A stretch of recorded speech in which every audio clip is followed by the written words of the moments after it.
Hi everyone, welcome back to YouTube channel. मेरा नाम है आकाश शुक्ला। दोस्तों, जैसे कि आप लोग जानते हैं कि नया फाइनेंशियल ईयर अब स्टार्ट हो चुका है। अप्रैल मंथ में हम ऑलरेडी खड़े हैं। 2025-26 का ही फाइनेंशियल ईयर चल रहा है।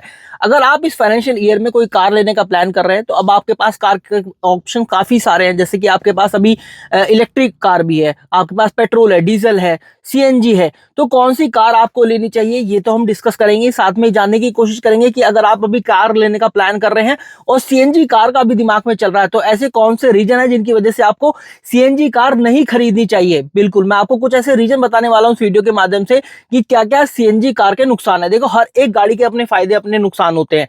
सीएनजी गाड़ी जो है एक अच्छा माइलेज भी देती है, लेकिन बहुत सारे नुकसान भी है जो सीएनजी कार के ऑनर होते हैं।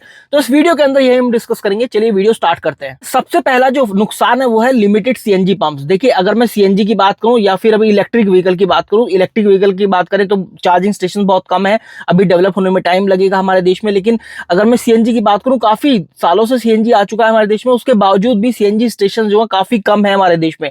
आपको पेट्रोल और डीजल तो हर जगह देखने को मिल जाएंगे, लेकिन सीएनजी इतने देखने के लिए नहीं मिलते हैं।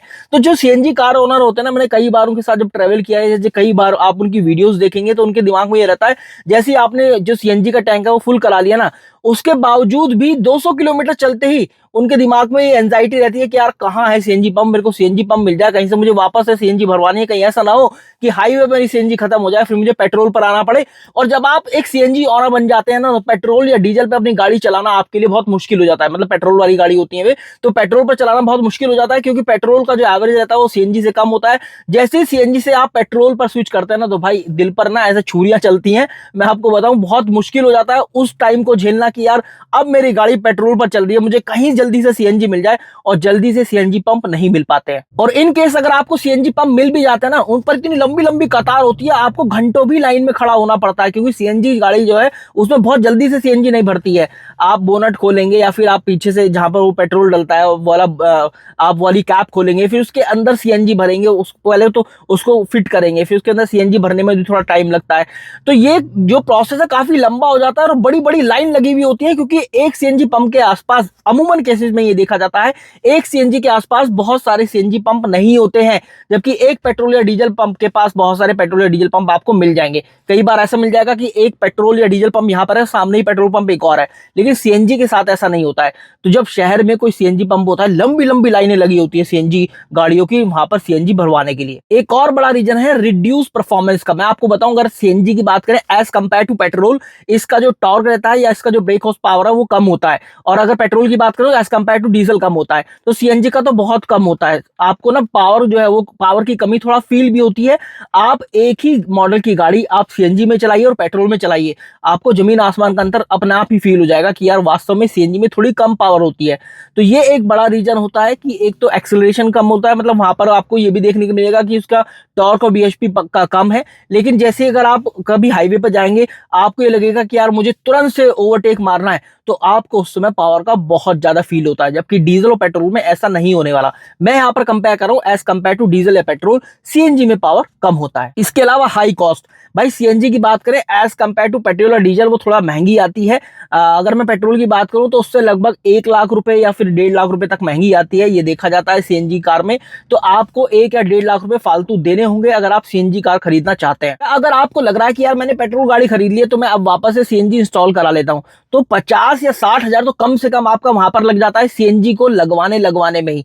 तो सीएनजी जो है थोड़ा सा एक्सपेंसिव तो होता है अगर मैं इंस्टॉलेशन की बात करूं या फिर अगर आप खरीदना चाहें। हाँ, सीएनजी की बात करें तो उसके दाम जो है वो एज कंपेयर टू पेट्रोल थोड़ा कम होते हैं। इतना भी बड़ा जमीन आसमान का अंदर अब आजकल नहीं रहा, क्योंकि सीएनजी भी अब महंगी होने लगी है। एक बड़ा रीजन है भाई स्पेस की बहुत दिक्कत होती है। हाँ, अगर जैसे टाटा की बात करें तो टाटा नेक्सॉन की अगर जैसे आप बात करेंगे तो वहां पर यहाँ पर इन्होंने 30-30 लीटर के 2 सिलेंडर दे रहे हैं 60 लीटर की कैपेसिटी के साथ, जिसके अंदर 10 किलो ही सीएनजी आती है मैक्सिमम, 9 या 10 किलो।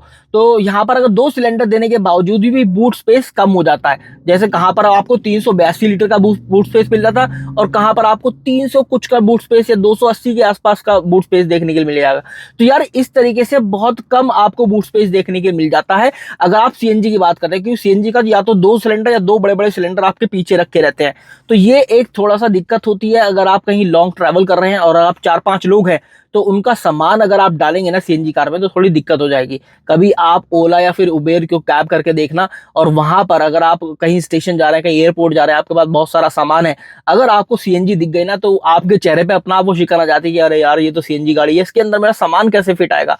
तो पता चलता है एक तो ड्राइवर साइड में जो को पैसेंजर की सीट होती है आप वहां पर सामान फिक्स कर रहे होते हैं, तो कभी आप पीछे सामान फिक्स कर रहे होते हैं, कहीं से बोलते हैं कि यार तो प्लीज गोद में सामान लेकर बैठ जाए, यहाँ पर सीएनजी गाड़ी है। तो जो स्पेस वाली दिक्कत है यहाँ पर आपको ये झेलनी पड़ेगी अगर आप सीएनजी गाड़ी लेना चाह रहे हैं। एक और बड़ी वजह है रीसेल वैल्यू कम होती है। आप इसको जानकर बहुत चौंक जाएंगे, क्योंकि अगर सीएनजी कार की बात करें, जो फर्स्ट ओनर होता है ना वो जब भी खरीदता है जब उसकी रनिंग ज्यादा होती है, और भाई उसको वो बहुत पेलता है, बहुत चलाता है, केवल इसलिए कि यार उसकी कम सीएनजी लग रही है, मतलब कम पैसा खर्च हो रहा है, फ्यूल में कम पैसा खर्च हो रहा है, तो यार बहुत ज्यादा चलाता है और जब जाकर उसको सेल करने की कोशिश करता है।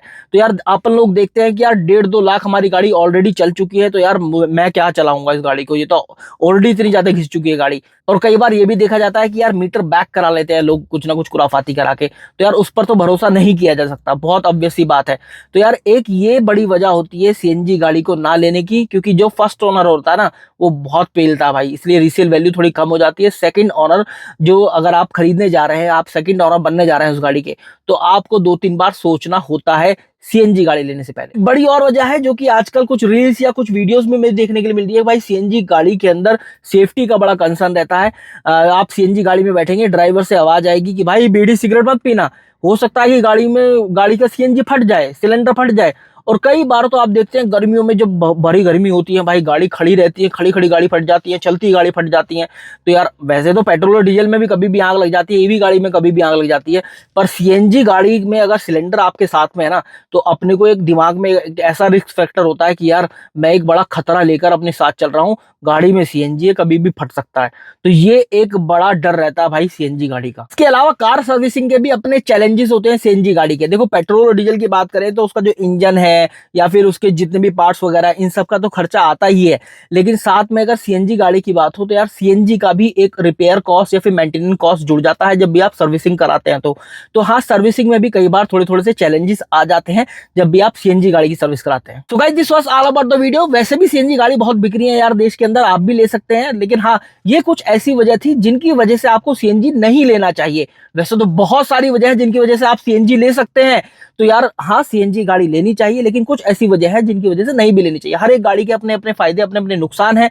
ये सीएनजी गाड़ी के मैंने आपको नुकसान बताए। जल्दी से बताओ कौन से टॉपिक पर अगर आप वीडियो बनवाना चाहते हैं। तो guys this was all about the video. Please do like the video, share this video with your friend और सब्सक्राइब जरूर करो चैनल को। कमेंट करके जरूर बताना जो भी आपको अच्छा लगा है। Thank you.